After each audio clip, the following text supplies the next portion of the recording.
Bismillahirrahmanirrahim. Assalamualaikum warahmatullahi wabarakatuh.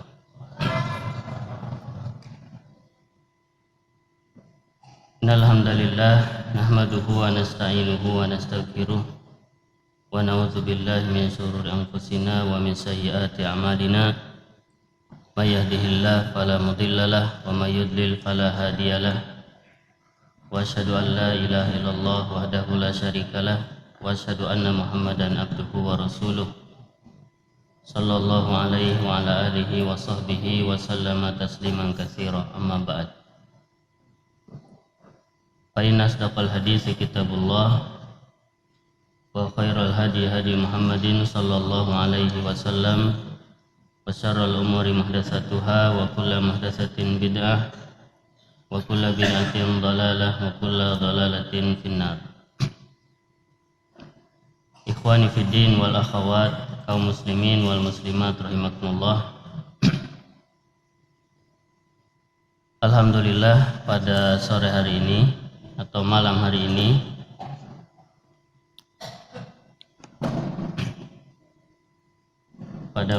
ini kita bisa hadir melaksanakan kewajiban kita, yaitu sholat maghrib berjamaah. Dan insyaallah kita lanjutkan dengan istifadah dari hadis Nabi Sallallahu Alaihi Wasallam yang nanti akan kita baca, insyaallah. Salawat dan salam mudah-mudahan tercurah kepada Nabi kita Nabi Muhammad Sallallahu Alaihi Wasallam serta keluarga dan para sahabatnya. Ikhwani fiddin wal akhawat rahimakumullah. Tema kajian malam ini seperti yang sudah antum tahu dan tadi sudah disampaikan, yaitu sebuah pertanyaan yang agung, atau boleh dengan kalimat yang lain, sebuah permintaan yang agung. Sebetulnya ini diambil dari sebuah hadis, ya, hadisnya cukup populer juga, terutama di kalangan para penuntut ilmu. Hadis dari Mu'adz bin Jabal, riwayat Imam At-Tirmidzi. Di dalam hadis tersebut nanti ada pertanyaan dari sahabat Mu'adz bin Jabal radhiyallahu an yang diajukan kepada Nabi Sallallahu Alaihi Wasallam. Kemudian Nabi Sallallahu Alaihi Wasallam mensifati pertanyaan tersebut atau permintaan tersebut dengan sesuatu yang agung. Sebetulnya lebih tepatnya hadis ini membahas tentang, ya, misalkan tentang rukun Islam, atau tentang pintu-pintu kebaikan, atau misalkan tentang betapa pentingnya menjaga lisan. Itu tema-tema besar yang ada dalam hadis tadi. Cuma zaman sekarang, ya, kadang kalau dikasih judul yang biasa-biasa saja, bagi sebagian orang daya tariknya kurang. Walaupun bagi penuntut ilmu itu sama saja. Ada kalanya bagi orang awam, ya, atau bagi sebagian orang harus dikasih judul yang agak menarik, ya, atau yang bikin dia penasaran. Itu sebagai pancingan. Jadi sebetulnya pertanyaan atau permintaan yang agung itu hanya satu kalimat saja dalam hadis yang nanti akan kita baca. Ya, tema besarnya dalam hadis ini adalah tentang mungkin nanti rukun Islam dan yang lain-lainnya. Hadis ini dibawakan oleh Imam An-Nawawi dalam kitab beliau Al-Arba'in, hadis yang ke-29. Hadisnya dari Mu'adz bin Jabal radhiyallahu an, beliau berkata, "Qultu ya Rasulullah, akhbirni bi'amalin yudkhilunil jannata wa yuba'iduni minan nar." Aku berkata, "Ya Rasulullah, kabarkan kepadaku sesuatu amalan yang dapat memasukkanku ke dalam surga dan menjauhkanku dari siksa neraka. Ini permintaannya atau pertanyaannya. Kabarkan kepadaku suatu amalan yang bisa menyebabkan aku masuk surga dan menyebabkan aku masuk ke terhindar dari siksa neraka. Maka Nabi SAW bersabda, laqad sa'alta an azim, sungguh engkau telah meminta atau bertanya sesuatu yang agung atau yang besar. Jadi yang kamu tanyakan ini, yang kamu minta ini bukan perkara yang remeh atau bukan perkara yang kecil, melainkan dia perkara yang azim, yang besar atau yang sangat besar. Karena yang diminta oleh beliau adalah amalan agar bisa masuk ke dalam surga dan agar selamat dari siksa neraka. Maka sangat pantas kalau Nabi SAW kemudian menyebut permintaan ini adalah permintaan yang besar, yang agung. Ya, karena kita hidup di dunia ini, dari bangun tidur sampai tidur lagi sampai bangun lagi, kita pergi ke sana kemari, tujuan utama dari semua aktivitas kita itu ya tadi, agar masuk surga dan agar selamat dari neraka. Dan itu adalah hakikat dari kesuksesan. Ya, sukses yang sebenar-benarnya adalah manakala seseorang dimasukkan ke dalam surga dan diselamatkan dari siksa neraka. Faman zuhziha 'anil nar wa udkhilal jannata faqad faz.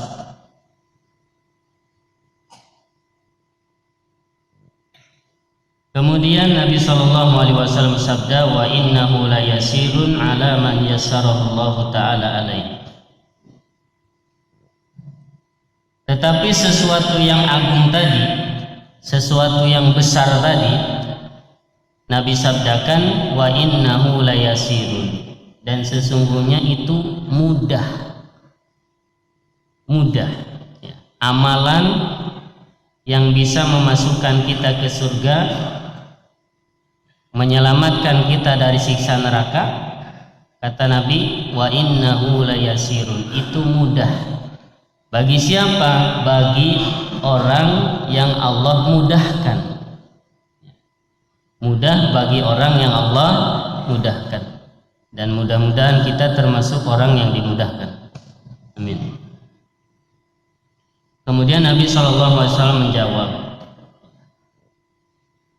amalan untuk atau yang bisa menyebabkan seseorang masuk surga, selamat dari neraka, itu ada 5. Dan 5 ini sebetulnya ini adalah rukun Islam. Nabi bersabda, yang pertama, ta'budullaha la tusyriku bihi syai'a. Engkau beribadah kepada Allah dan tidak menyekutukannya dengan sesuatu apapun. Ini yang pertama ya, mentauhidkan Allah, beribadah hanya kepada Allah, tidak menyekutukan Allah, tidak menyamakan Allah, atau tidak menduakan Allah dengan apapun. Tidak menyamakan Allah dengan malaikat, tidak menyamakan Allah dengan para nabi, fadlan an ghairihima ya, apalagi menyamakan Allah dengan selain keduanya. Kalau dengan malaikat dan para nabi dan rasul saja tidak boleh, sedangkan malaikat dan para nabi itu makhluk Allah yang paling dekat dengan Allah, maka dengan yang selain keduanya ini tentu tidak boleh lagi. Ini amalan yang pertama. Maka orang yang musyrik, yang tidak mentauhidkan Allah, dia beribadah kepada Allah tapi beribadah juga kepada selain Allah, maka ini tidak bisa masuk ke dalam surga. Bahkan Allah haramkan surga bagi mereka. Innahu may yusyrik billah faqad harramallahu alaihil jannah wa ma'wahun nar wa ma lidh-dhalimin min ansar. Sesungguhnya siapa yang berbuat syirik kepada Allah, menyekutukan Allah, menduakan Allah, tidak mentauhidkan Allah, maka Allah haramkan baginya surga. Surga haram bagi orang yang musyrik, dan tempat kembalinya adalah neraka, dan tidak ada penolong bagi orang-orang yang zalim. Dan kedzaliman yang paling zalim adalah kesyirikan. Inna syirka la zulmun adzim. Ini menunjukkan betapa bahayanya kesyirikan. Bahkan Allah Subhanahu wa taala bersabda, Allah Subhanahu wa taala berfirman ditujukan kepada Rasulullah sallallahu alaihi wasallam, la in asyrakta la yahbatanna amaluka wa la takunanna minal khasirin. Seandainya engkau wahai Muhammad berbuat syirik atau melakukan kesyirikan, la yahbatanna amaluka, maka amalan kamu benar-benar akan batal. Wala takunanna minal khasirin, dan engkau benar-benar akan termasuk orang-orang yang merugi. Maka amalan yang paling pertama yang bisa menyebabkan seseorang masuk ke dalam surga dan terhindar dari siksa api neraka adalah tauhid. Mengesahkan Allah Subhanahu wa taala, beribadah hanya kepadanya dan tidak menyekutukannya dengan apapun. Kemudian yang kedua, wa tuqimus shalah, mendirikan salat. Kemudian yang ketiga, wa tu'tiz zakah, menunaikan zakat. Yang keempat, wa tasumu Ramadan, berpuasa di bulan Ramadan. Yang kelima, wa tahujjul bait, melaksanakan haji ke Baitullah. Ini 5 amalan yang bisa menyebabkan seseorang masuk ke dalam surga dan terhindar dari siksa api neraka. Dan disebutkan oleh Syekh Al-Utsaimin rahimahullah, 5 perkara ini yang sering kita sebut dengan rukun Islam. Rukun Islam yang pertama adalah ta'budullaha la tusyriku bihi syai'an. Engkau beribadah kepada Allah dan tidak menyekutukannya dengan sesuatu apapun. Itu adalah penterjemahan dari syahadat la ilaha illallah, dan itu rukun Islam yang pertama. Namun di sini tidak disebutkan syahadat yang kedua, yaitu syahadat risalah. Kata Syekh, seseorang tidaklah mungkin dia bertauhid, beribadah hanya kepada Allah, tanpa dia merealisasikan tauhid yang atau syahadat yang kedua, yaitu syahadat Muhammadur Rasulullah. Karena bagaimana mungkin orang beribadah kepada Allah Subhanahu wa taala tanpa melalui syariat Rasulullah SAW. Ya, maka syahadat risalah itu sudah sepaket.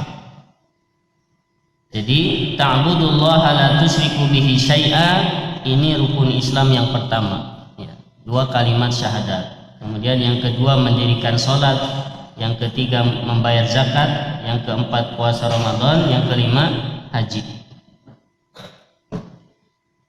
Kemudian beliau bersabda, ala adulluka ala abwabil khair. Ini masih lanjutan hadisnya. Maukah aku tunjukkan kepadamu pintu-pintu kebaikan? Ini berarti poin kedua kalau mau dikasih poin-poinnya. Tadi poin pertama adalah amalan yang menyebabkan seseorang masuk surga dan menyelamatkan dari siksa neraka. Ya, amalannya ada 5. Kemudian setelah itu Nabi menambahkan, dan ini termasuk baiknya metode pengajaran Nabi SAW. Yaitu Nabi SAW ditanya tentang satu perkara, lalu Nabi menjawab pertanyaan tersebut, lalu Nabi tambahkan yang tidak ada dalam pertanyaan. Itu metode yang baik dalam mengajar. Kita jawab pertanyaan yang ditanyakan, kemudian kita kasih bonus, ya, penjelasan tambahan yang barangkali orang membutuhkannya. Dan ini beberapa kali Nabi lakukan. Misalnya ketika Nabi ditanya tentang hukum air laut, bolehkah orang berwudu atau bersuci dengan air laut? Ya, apakah air laut itu suci? Kemudian boleh dipakai untuk bersuci. Maka Nabi menjawab, huwa tahuru ma'uhu al-hillu maitatuhu. Air laut itu, ya, atau laut itu suci airnya. Itu sudah menjawab, ya, suci airnya. Kemudian Nabi tambahkan al-hillu maitatuhu, dan bangkainya juga halal. Karena orang ketika dia berada di lautan, selain dia butuh penjelasan tentang hukum airnya, ada kalanya suatu saat dia juga butuh pengetahuan tentang hukum hewan laut atau bangkainya. Maka setelah Nabi menjawab pertanyaan tentang hukum airnya, hukum air laut, bahwa air laut itu suci, lalu Nabi tambahkan bahwa bangkai laut itu halal. Nah, ini salah satu metode pengajaran Nabi SAW. Jadi Nabi menjawab yang ditanyakan, kemudian Nabi menambahkan sesuatu yang dibutuhkan oleh orang yang bertanya.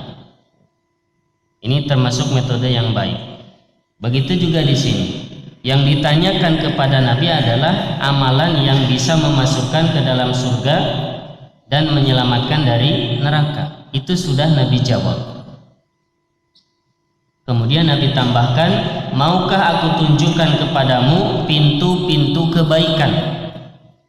Maka tentunya Mu'adz bin Jabal radhiyallahu an menjawab, tentu mau, termasuk kita. Pintu-pintu kebaikan maksudnya adalah amalan-amalan yang itu termasuk kebaikan. Yang pertama, as-saumu junnatun. Yang termasuk pintu-pintu kebaikan adalah yang pertama puasa. Nabi sebutkan as-saumu junnatun. Puasa itu adalah tameng atau perisai atau benteng atau penghalang. Penghalang seseorang dari siksa api neraka nanti di hari kiamat, dan juga penghalang dari seseorang dari kemaksiatan-kemaksiatan ketika di dunia. Itu maksud dari junnah. As-saumu junnah. Puasa adalah tameng.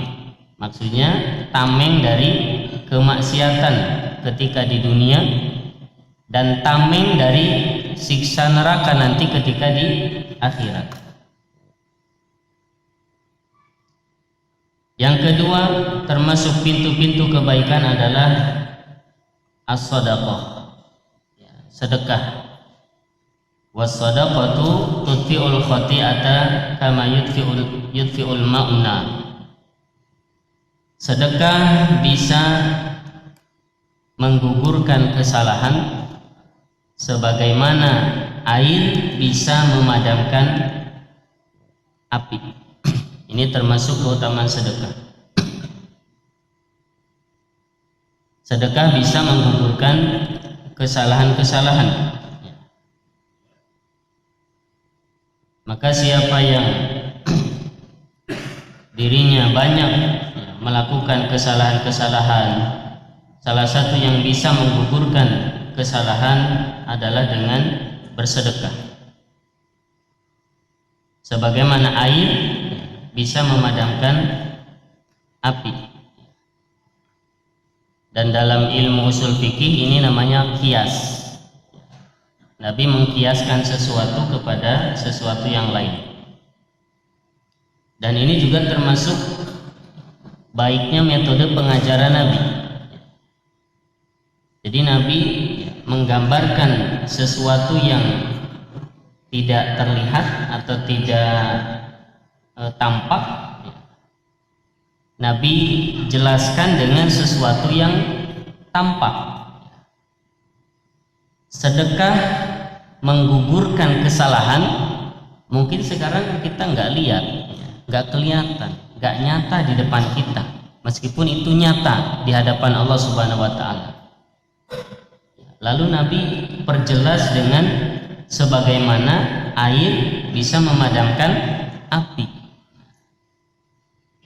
Api disiram air padam, kita paham. Kita sering melihat itu. Nah, begitulah sedekah. Kalau orang punya dosa kemudian dia bersedekah, maka sedekah itu akan menggugurkan dosa-dosa yang dia lakukan.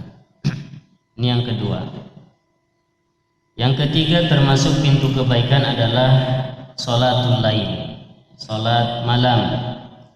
Wa sholatul rajuli fi jawfil lail. Dan sholatnya seseorang di jauful lail. Jauf itu pertengahan. Jaufil lail adalah pertengahan malam atau sholat malam. Itu juga pintu kebaikan. Kemudian Nabi SAW mengutip ayat dalam hadis ini. Nabi SAW mengutip ayat, yaitu ayat 16 dan 17 surat As-Sajdah.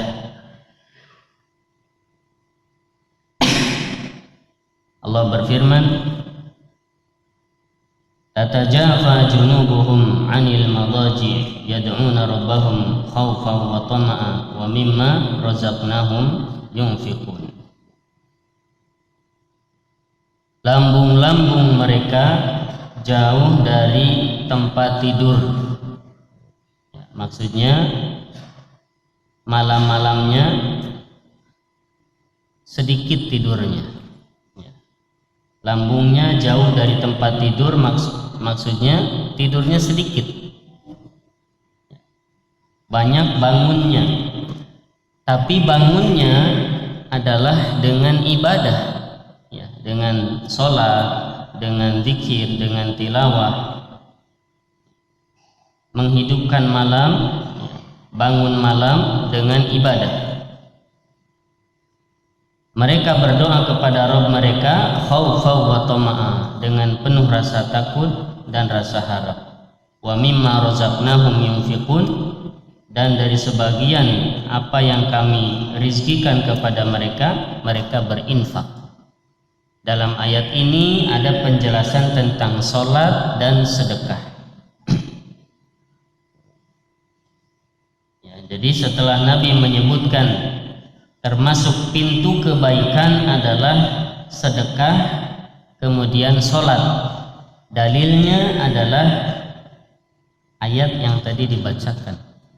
Surat As-Sajdah ayat 16 dan 17. Ini namanya istidlal, menyampaikan sesuatu kalimat kemudian menyampaikan dalilnya dari Al-Quran. Nah, di sini ada faidah. Di dalam hadis ini, ketika Nabi SAW membaca ayat Al-Quran, beliau tidak mengawalinya dengan isti'adah, yaitu ucapan a'udzubillahi minasyaitonirrajim. Ya, tidak ada dalam hadis ini Nabi memulainya dengan isti'adah. Begitu juga dalam hadis-hadis yang lainnya, di mana Nabi SAW mengutip ayat Al-Quran, tapi Nabi tidak mendahulunya dengan isti'adah. Padahal di dalam Al-Quran Allah Subhanahu wa Ta'ala berfirman, wa idza quri'al Qur'an fasta'id fa idza qara'tal Qur'an fasta'id billahi minasyaitonir rajim. Ya, kalau kamu membaca Al-Quran, maka berlindunglah kepada Allah dari godaan syaitan yang terkutuk. Nah, para ulama menjelaskan di dalam hadis ini Nabi SAW mengutip ayat maksudnya untuk berdalil. Jadi ayat tersebut dibacakan oleh Nabi maksudnya sebagai dalil dari ucapan beliau. Jadi bukan maksud Nabi itu untuk tilawah, ya, untuk membaca. Adapun ayat yang tadi, ya, apabila kamu membaca Al-Quran, ya, maka berlindunglah kepada Allah, maksudnya adalah kalau kita membaca, ya, membaca Al-Quran, ya, kita mau baca Al-Quran, ya, maka kita baca a'udzubillahi minasyaitonirrajim, bismillahirrahmanirrahim, kemudian baca. Itu kalau tilawah, kita maksudnya membaca. Nah, yang di dalam hadis ini Nabi itu maksudnya bukan itu, bukan membaca, tetapi maksudnya adalah mengutip ayat untuk apa? Berdalil. Nah, yang seperti ini yang lebih tepat itu tidak didahului dengan isti'adah. Ya, tidak membaca a'udzubillahi minasyaitonirrajim, tapi langsung.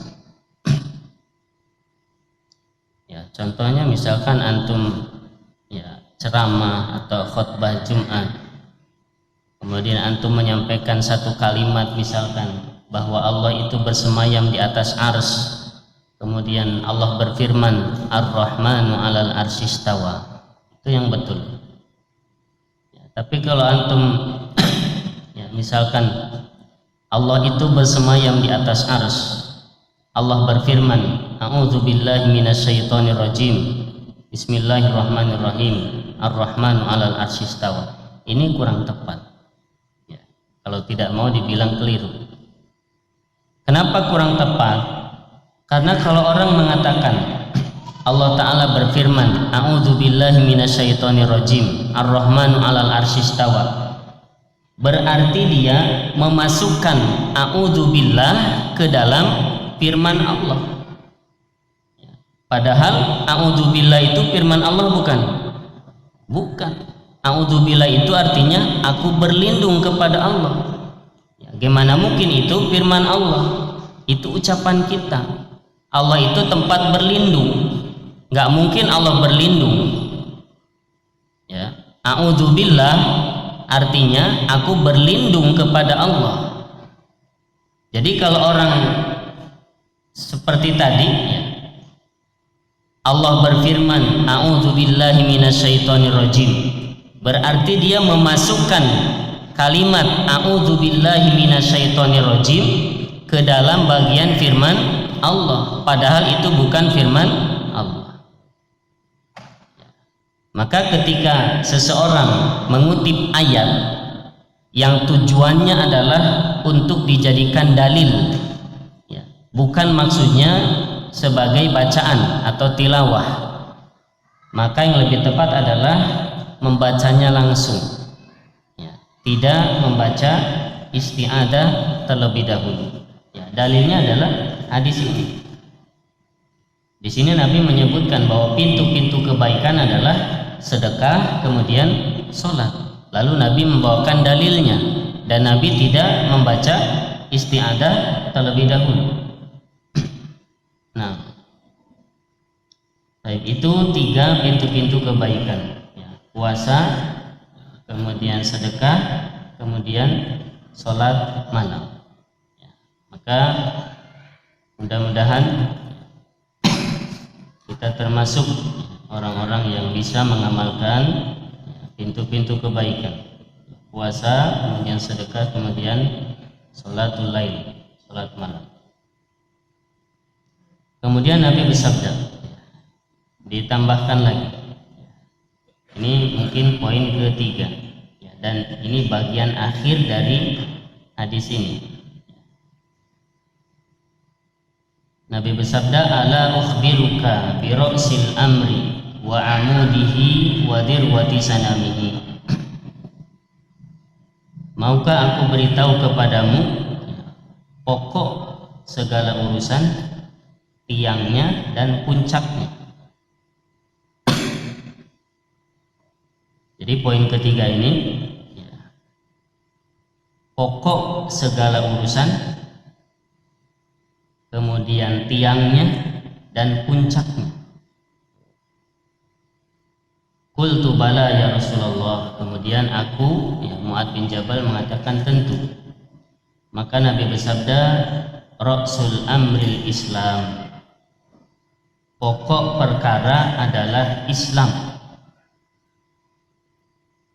Ya, pokok perkara, ya, perkara itu urusan. Urusan apa? Segala urusan. Urusan dunia dan akhirat, pokoknya, ya, adalah Islam. Ya, jadi pokok segala urusan, ya, atau inti, ya. Di sini roksun itu kepala. Ya. Boleh disebut fondasi atau inti atau dasar. Inti dari segala urusan dunia dan akhirat adalah Islam. Apa itu Islam? Islam adalah al-istislamu lillah bitauhid, menyerahkan diri, pasrah diri kepada Allah dengan mentauhidkan, itu Islam. Jadi urusan yang paling pokok, ya, atau pokok dari segala urusan dalam hidup kita itu adalah Islam. Dan termasuk nikmat Allah yang besar yang Allah berikan kepada kita adalah kita dijadikan sebagai orang-orang Islam. Itu nikmat yang paling besar. Tidak ada nikmat yang lebih besar dari itu. Orang diberikan hidayah Islam, lalu dia tidak diberikan nikmat-nikmat yang lainnya, anggaplah seperti itu, maka dia mendapatkan nikmat yang sangat besar. Begitupun sebaliknya, seseorang tidak Allah berikan hidayatul Islam, lalu Allah berikan kenikmatan dunia seluruhnya, semua kenikmatan dunia Allah berikan kepadanya, tapi Allah tidak beri dia hidayah Islam, maka sebetulnya dia tidak mendapatkan apa-apa, ya, tidak mendapatkan apa-apa, karena sebetulnya kenikmatan dunia, ya, tanpa dibarengi dengan hidayah Islam itu kecil, ya, sedikit, ya. Itu kalau seseorang mendapatkan seluruh kenikmatan dunia. Ya, Nabi menggambarkan perumpamaan dunia dengan surga, dengan akhirat, ya, seperti seseorang mencelupkan jari telunjuknya ke tengah-tengah lautan. Lalu dia angkat kembali. Yang menempel di ujung jarinya itu adalah kehidupan dunia, dan luasnya lautan itu kehidupan akhirat. Jadi bandingkan ya, dunia, ya, kenikmatan dunia seluruhnya, ya, dari awal penciptaannya sampai nanti hancur, itu cuma setitik, ya, seujung jari kita. Yang seujung itu kemudian Allah bagi-bagikan kepada seluruh makhluk, ya. Dari manusia yang pertama diciptakan yaitu Nabi Adam alaihissalam, ya, sampai nanti yang terakhir. Ya, jadi yang segini itu bukan untuk kita semua, itu untuk seluruh. Berarti yang kita peroleh itu mungkin 0,000 sekian dari yang sedikit itu, dibandingkan dengan luasnya laut.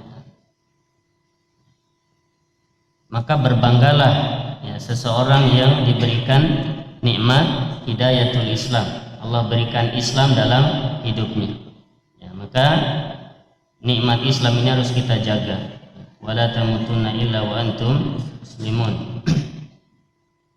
Pokok segala urusan adalah Islam. Lalu apa tiangnya? Tiangnya adalah sholat. Wa amuduhu sholat. Ya, dan tiang urusan tadi adalah sholat. Ya, tiang Islam adalah sholat. Lalu apa puncaknya? Puncaknya adalah jihad. Pokok urusan adalah Islam, kemudian tiangnya adalah sholat, dan puncaknya adalah jihad. Kemudian di bagian akhir Nabi SAW memberikan resep. Ya. Setelah tadi Nabi menyebutkan yang pertama tentang tauhid, ya, dan tidak syirik, kemudian sholat, kemudian zakat, puasa, haji. Kemudian Nabi menyebutkan pintu-pintu kebaikan, ya, puasa, sedekah, kemudian sholat malam. Kemudian Nabi menyebutkan tentang Islam, tentang sholat lagi, kemudian tentang jihad. Di bagian akhir Nabi bersabda, ala ukhbiruka bimalaki dzalika kulli. Maukah aku kabarkan kepadamu sesuatu untuk menguasai itu semua?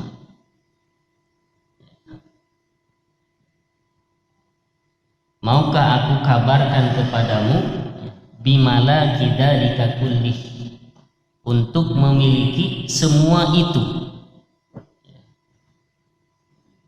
amalan-amalan yang bisa masukkan ke surga kita punya, kemudian pintu kebaikan kita punya, yang lain-lainnya Nabi tawarkan, maukah aku kabarkan kepadamu kunci untuk menguasai itu semua atau memiliki itu semua?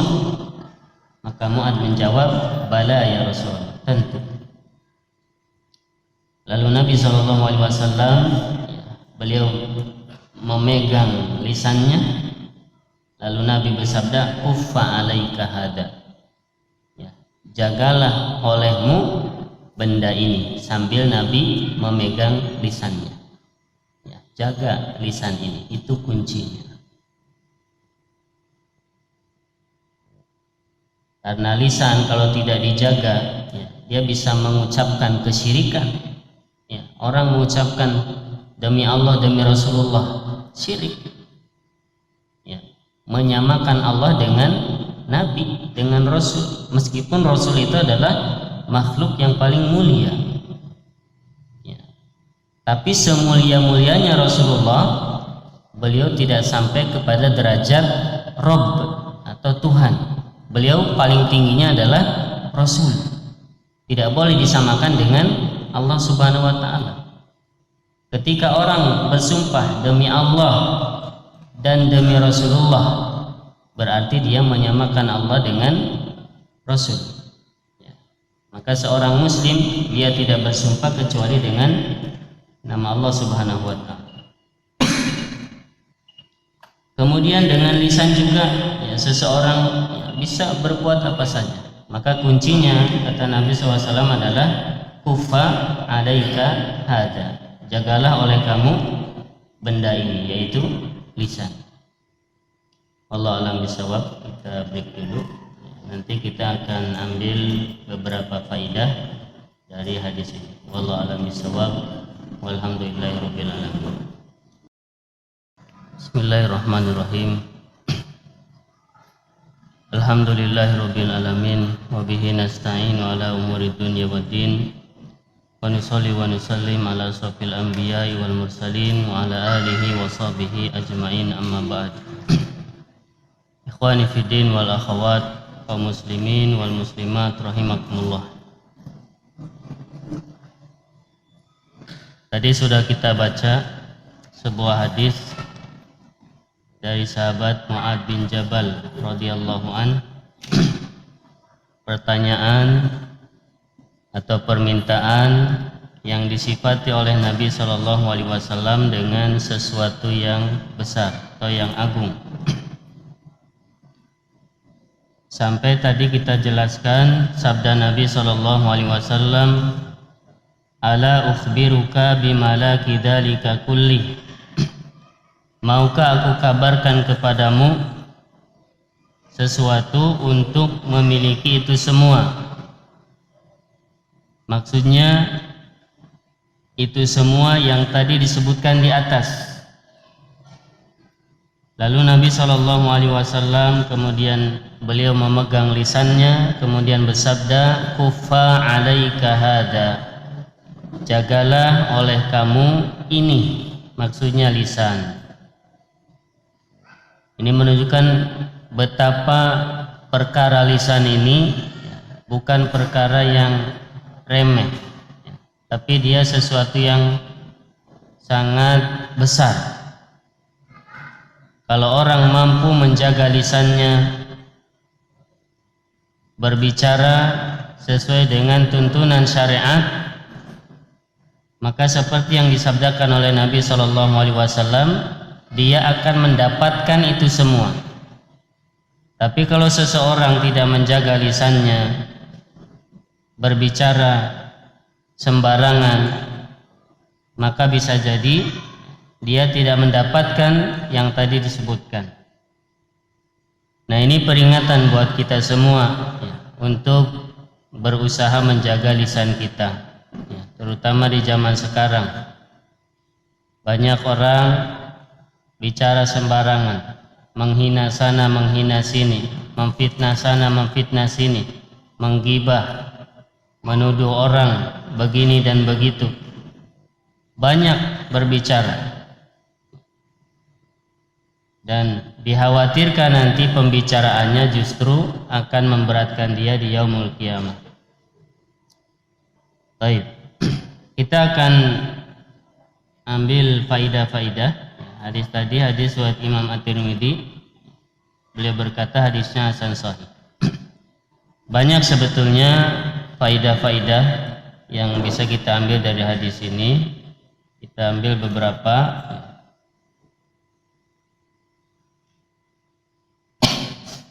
Yang pertama, hirsus sahabati radhiyallahu anhum alal ilmi. Semangatnya para sahabat dalam menuntut ilmu. Betapa semangatnya para sahabat dalam menuntut ilmu.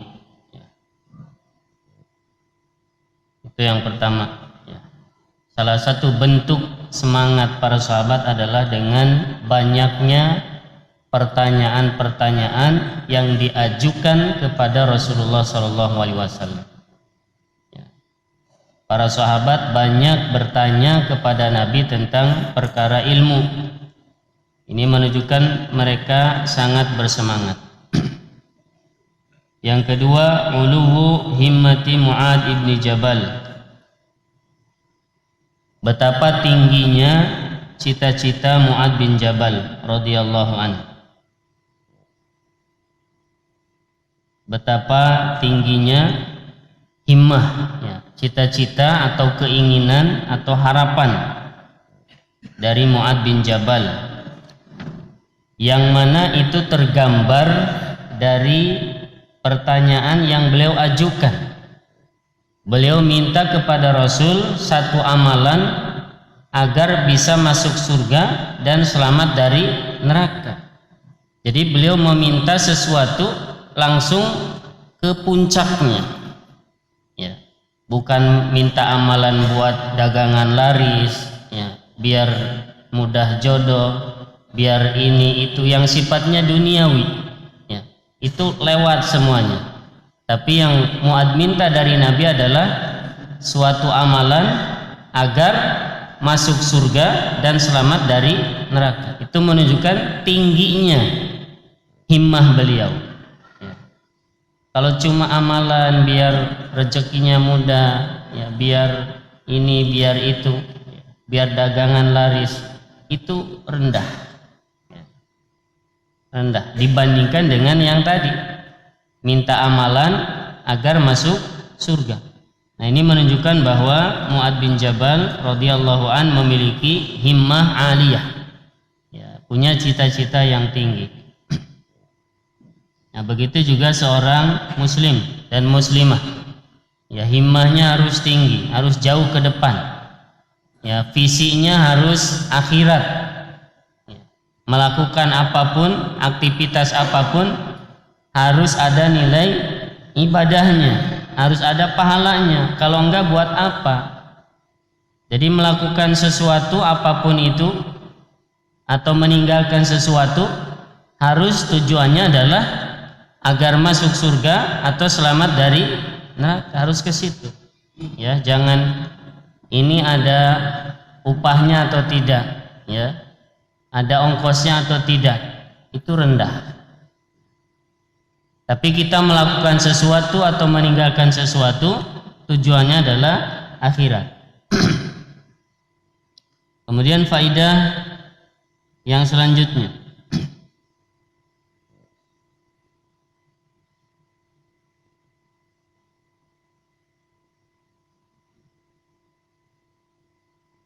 sesuatu yang paling penting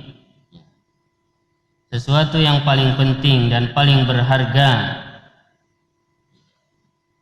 dalam hidup ini adalah mentauhidkan Allah Subhanahu wa taala, mentauhidkan Allah Subhanahu wa taala dan tidak menyekutukannya dengan apapun. Itu yang paling penting, yang paling berharga dalam hidup kita. Kalau kita kehilangan itu, maka kita nggak punya apa-apa. Tapi selagi kita punya itu, apapun yang hilang dari kita itu kecil. Ini catat baik-baik, ya. Sesuatu yang paling penting, paling berharga dalam hidup kita adalah mentauhidkan Allah Subhanahu wa taala, tidak melakukan kesyirikan, tidak menyekutukan Allah dengan apapun.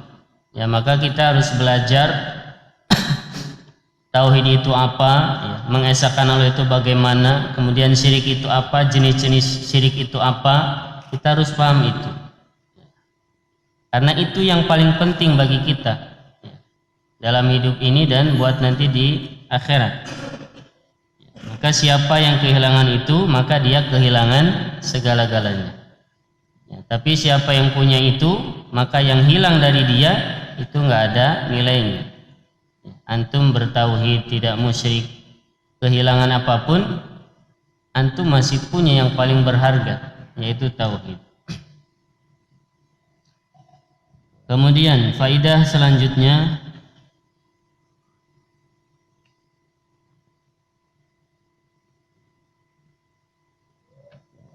anna shauma junnah, bahwasanya puasa adalah tameng.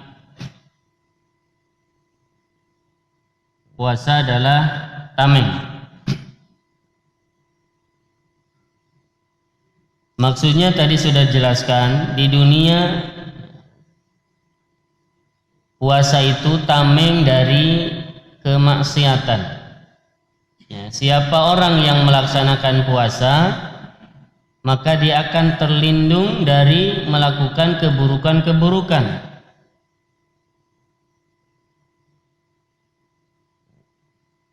Makanya dalam hadis Nabi SAW menjelaskan, siapa yang puasa tapi dia tidak meninggalkan perbuatan keji, berkata kotor, maka Allah tidak butuh dia melakukan puasa, menahan diri dari makan dan minum. Artinya orang yang berpuasa, ketika dia berpuasa, maka dia meninggalkan perbuatan yang haram, perbuatan maksiat. Itu hakikat puasa. Jadi puasa itu tidak hanya puasa perut dari makan dan minum, tapi puasa itu adalah puasa seluruh anggota tubuh kita. Lisan kita puasa dari ghibah, namimah, dari menghina orang lain, merendahkan orang lain. Mata kita puasa dari memandang yang haram, telinga kita puasa dari mendengar yang haram, dan seterusnya. Itu puasa. Maka puasa itu benteng dari maksiat. Maka siapa yang puasa tapi tidak membentengi dia dari kemaksiatan, maka Allah tidak butuh puasa seperti itu. Kemudian faedah yang selanjutnya, al-hathu ala salatil lail, anjuran atau dorongan untuk mengerjakan salatul lail, salat malam.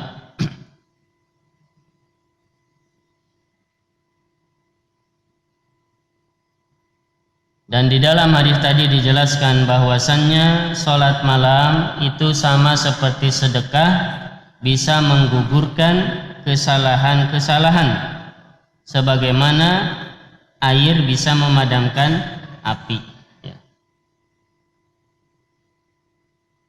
Kemudian Nabi SAW mengutip ayat tatajafa junubuhum anil madaji, lambung-lambung mereka, orang-orang yang beriman, yang bertakwa, itu jauh dari tempat tidurnya, tidak banyak tidur. Nabi SAW apabila beliau setelah Isya itu tidak punya hajat, tidak ada keperluan, maka beliau tidur di awal malam, kemudian bangun di pertengahan malam. Jadi tidak menghabiskan seluruh malamnya dengan tidur, tetapi bangun dari sebagian malam itu kemudian untuk sholat.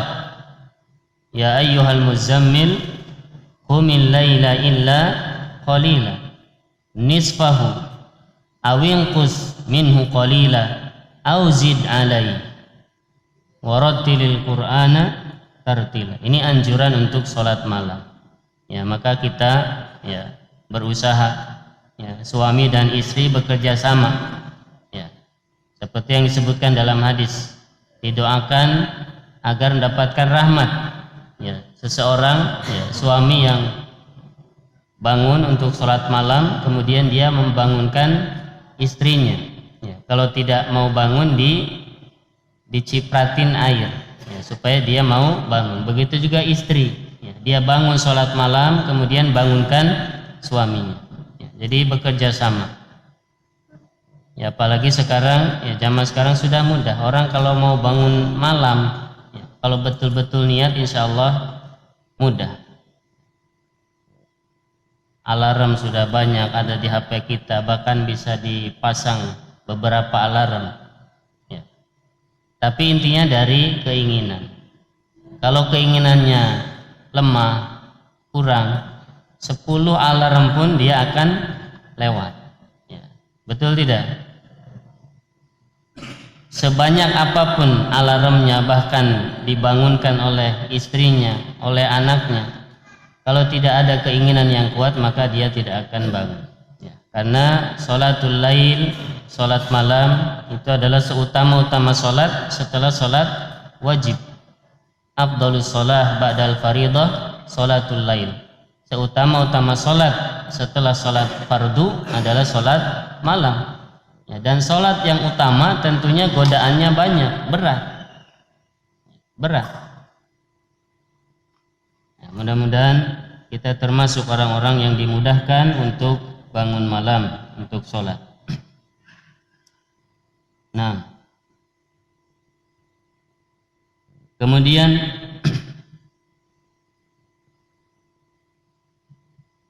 faedah selanjutnya, pentingnya menjaga lisan. Tadi disebutkan oleh Nabi SAW, setelah Nabi menyebutkan tauhid, menyebutkan sholat, zakat, puasa, haji, bahkan Nabi menyebutkan jihad. Ya, ternyata kunci dari itu semua adalah kuffa alaika hada, jaga oleh kamu lisan ini. Itu menunjukkan pentingnya menjaga lisan. Makanya dalam hadis Nabi SAW menyebutkan, man yadmanuli ma baina lahyaihi wa ma baina fakhidaihi adman lahul jannah. Siapa yang berani menjamin untukku sesuatu yang ada di antara dua janggutnya dan dua pahanya, maka aku jamin baginya surga. Siapa yang bisa menjamin sesuatu yang ada di antara janggutnya, ya janggut dan kumis, yaitu lisan, ya, dan di antara kedua pahanya yaitu kemaluan, ya, siapa yang bisa menjaga itu, maka Nabi jamin dia dengan surga. Ini pentingnya menjaga lisan. Dalam hadis yang lain riwayat Imam Bukhari, Nabi bersabda, man kana yu'minu billahi wal yaumil akhir falyaqul khairan aw liyasmut. Siapa yang beriman kepada Allah dan hari akhir, maka hendaknya dia berkata yang baik. Falyaqul khairan, berkata yang baik. Berkata yang baik, kata Syekh Al-Utsaimin, itu ada dua. Yang pertama, berkata yang baik secara dzatnya. Perkataan yang baik secara dzatnya. Contohnya orang berzikir subhanallah walhamdulillah wala ilaha illallah wallahu akbar wala haula wala quwata illa billah subhanallah bihamdi subhanallahil azim dan zikir-zikir yang lainnya. Secara dzatnya memang itu perkataan yang baik. Banyak dalil-dalilnya tentang keutamaan zikir tersebut. Itu namanya perkataan yang baik secara dzatnya. Memang dari sananya dia perkataan yang baik. Ada lagi yang kedua, perkataan yang baik secara sebabnya. Pada asalnya dia itu perkataan biasa-biasa saja. Tapi kalau niat kita mengucapkannya karena untuk kebaikan, maka itu bisa menjadi kebaikan. Ya. Jadi perkataan yang baik karena sebabnya. Contoh, ya, kita ketemu sama orang, ya, kita nanya, ya, antum namanya siapa, ya, dari mana, ya, datang ke sini naik apa, sama siapa. Kita menyapa seperti itu dalam rangka untuk menyenangkan dia, ya, supaya dia tidak merasa asing, ya, tidak merasa sendirian. Akhirnya kita tanya-tanya kalimat tadi, tujuannya untuk menyenangkan dia. Maka itu juga termasuk perkataan yang baik. Asalnya perkataan tadi itu perkataan yang biasa aja. Bahasa sapaan itu biasa aja. Tapi kalau diniatkan untuk kebaikan, maka itu menjadi perkataan yang baik karena sebabnya. Nah, maka falyaqul khairon, hendaklah berkata yang baik, ya, mencakup perkataan yang baik yang dua tadi. Ya, termasuk, ya, mungkin zaman sekarang itu di medsos, ya.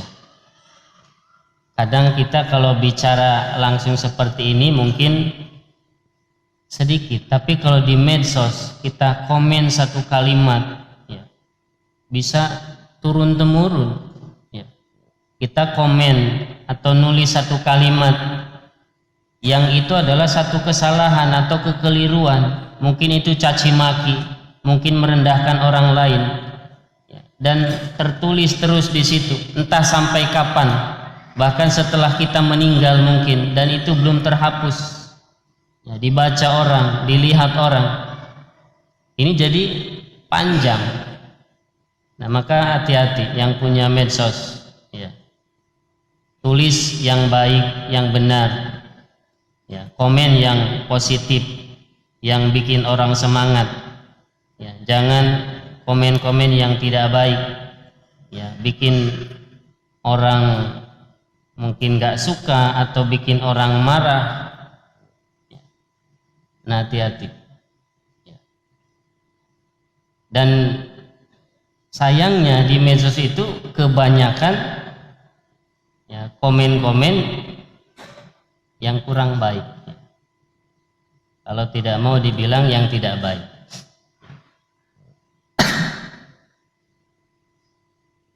Anda pernah posting makanan gitu ya di WA. Banyak yang komen, ada yang baik, termasuk ada yang tidak baik juga, ya. Misalnya kayak nggak tahu aja, nah, kayak gitu ada. Nah, hati-hati ya. Jadi kita komen atau apapun ya, ini harus yang baik. Termasuk kita melihat teman kita atau saudara kita melakukan kesalahan, kan bisa dinasihati dengan cara yang baik. Ya. Jadi pilihlah diksi-diksi atau narasi-narasi yang baik. Karena siapapun kita, walaupun kita itu salah, nggak mau kita itu kalau dinasihati dengan cara yang tidak baik, siapapun dia, ya, termasuk kita. Nah, maka pilihlah kalimat-kalimat yang baik. Nah, barangkali itu yang bisa disampaikan, ya. Mudah-mudahan bermanfaat dan masih banyak sebetulnya faidah-faidahnya, tapi dari yang tadi disebutkan mudah-mudahan cukup buat kita. Wallahu a'lam bishawab, walhamdulillahirabbil alamin.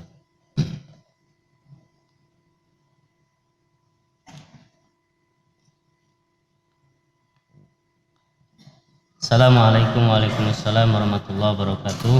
Apakah boleh memakai uang riba untuk membeli peralatan yang dipakai oleh sekolah, contohnya printer?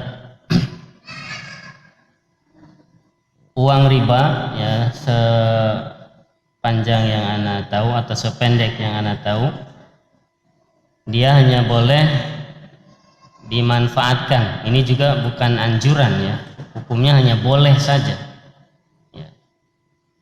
Untuk fasilitas-fasilitas umum ya. Seperti apa ya, misalkan ada pembangunan jalan ya, boleh, atau misalkan WC umum boleh.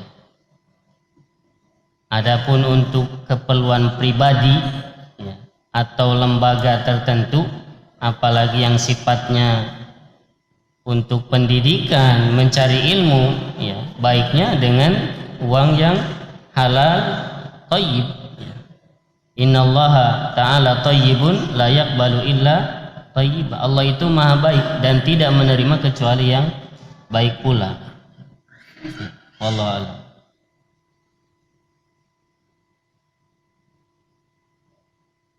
Assalamualaikum waalaikumsalam warahmatullahi wabarakatuh. Apakah dapat pahala apabila seseorang meninggal dunia diumumkan di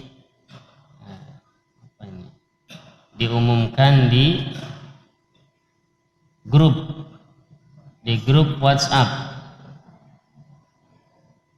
kemudian kirim gambar atau tulisan inna lillahi wa inna ilaihi rajiun? Mungkin maksudnya ada orang meninggal kemudian di share di grup gitu ya, kemudian kita menulis inna lillahi wa inna ilaihi rajiun. Ya, ini termasuk takziah ya. Kita menghibur orang yang meninggal atau keluarganya ya. Apalagi kalau keluarganya ada di grup itu, dengan kita menulis itu ya, mungkin keluarganya yang ada di situ dia merasa terhibur ya. Insya Allah dapat pahala, meskipun tentunya akan lebih besar pahalanya ya, kalau tidak hanya di WA saja, tapi dalam kehidupan nyata pun kita bertakziah. Ya, kita doakan ya dalam sholat kita, mudah-mudahan yang meninggal ini diterima iman Islamnya, kemudian keluarga yang ditinggal diberikan kekuatan dan kesabaran, maka itu pahalanya lebih besar. Ya, tapi kalau seseorang nulis di WA ya berupa ucapan takziah atau hiburan untuk keluarga yang meninggal, ya insya Allah dapat pahala. Dan besar kecilnya pahala ya bergantung niat dia ya, dan bergantung tingkat kesulitan dia. Karena orang berbela sungkawa ya, dengan dia mengetik sendiri ditulis, dengan orang copy paste sudah beda ya. Tingkat kesulitannya beda. Menulis sendiri atau ngetik sendiri itu ada kesulitan dibandingkan dengan orang cuma copy paste, itu kan beda. Jadi besar kecilnya pahala bergantung tadi. Mohon nasihat agar dimudahkan untuk bisa ringan bangun malam untuk sholat. Terkadang saat kita sudah terbangun sangat berat untuk melaksanakan sholat malam. Ya betul. Gimana ini tipsnya? Ya mungkin tadi kerjasama sama istri ya. Kadang kita itu bangun ya jam 3 gitu, masih terlalu malam gitu. Nanti bangun lagi. Kadang berat. Ya itu tadi ya, sesuatu amalan yang utama itu memang godaannya berat. Ya, surga itu dicapai dengan sesuatu yang berat. Orang ingin sampai ke puncak, dia harus berpayah-payah mendaki. Ya, nggak ada orang sampai ke puncak itu dia nggak susah payah. Ya, maka orang yang mencapai sesuatu yang tinggi, dia harus sedikit tidur, ya, harus bangun. Ya, mungkin dengan cara mengingat tadi keutamaan orang yang bangun malam kemudian sholat. Ya, dalam hadis yang lain sebutkan ya, yang berzikir di malam hari kemudian menangis karena takut kepada Allah, itu akan diberikan naungan di hari kiamat nanti. Ya, jadi mungkin pelajari atau diingat-ingat tentang keutamaannya. Yang kedua tadi bisa dengan cara kerjasama dengan istri kita, saling membangunkan. Yang kedua, tips menjaga hati agar tidak hasad. Agar tidak hasad ya kita mengingat bahwa semua yang Allah tetapkan itu adalah ketetapannya. Dan hasad kita itu nggak akan bisa merubah ketetapan Allah Subhanahu wa Ta'ala. Kalau Allah menetapkan si fulan itu orang kaya atau dia dapat harta, sekuat apapun hasad kita, dia akan tetap kaya dan dia akan dapatkan harta. Jadi hasad kita itu nggak akan bisa merubah ketetapan Allah Subhanahu wa Ta'ala. Kemudian hasad itu adalah sifat orang-orang Yahudi ya, dan bisa menggugurkan kebaikan-kebaikan ya, banyak.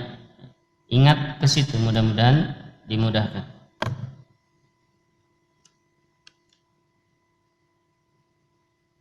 Assalamualaikum warahmatullahi wabarakatuh. Waalaikumsalam warahmatullahi wabarakatuh. Semoga Ustaz sekeluarga sehat selalu. Amin, dan antum juga dan kita semua.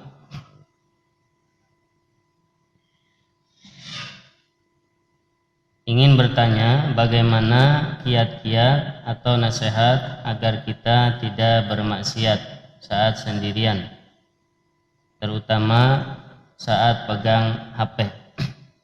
Ya ini kembali kepada kekuatan iman ya masing-masing, merasa diawasi oleh Allah Subhanahu wa Ta'ala, muraqabah. Ya kata para ulama ya, kalau kita ada dalam hati kita atau pikiran kita keinginan untuk berbuat maksiat, durhaka kepada Allah Subhanahu wa Ta'ala, Salah satu caranya adalah kita boleh ambil api ya. Kemudian coba kita kuat enggak menahan panasnya api itu ya.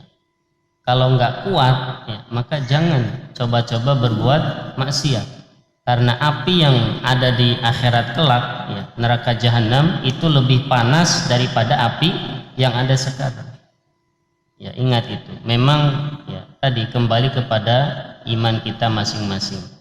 Semakin orang itu dalam hatinya ada rasa takut kepada Allah Subhanahu wa taala, maka semakin dia tidak berani bermaksiat kepadanya. Tapi semakin kecil, semakin rendah rasa takutnya kepada Allah, rasa takutnya dari siksa neraka, maka semakin dia berani untuk bermaksiat kepada Allah Subhanahu wa taala.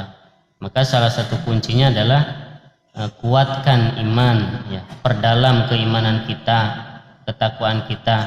Caranya adalah dengan belajar, menuntut ilmu ya, karena di majelis ilmu itu ya dijelaskan ya tentang amalan-amalan yang bisa menjerumuskan ke neraka, kemudian neraka seperti apa dan seterusnya. Wallahu a'lam bishawab. Barangkali itu yang bisa disampaikan, kurang lebihnya mohon maaf. Subhanakallahumma bihamdik, asyhadu an la ilaha illa anta, astaghfiruka wa atubu ilaik. Assalamualaikum warahmatullahi wabarakatuh.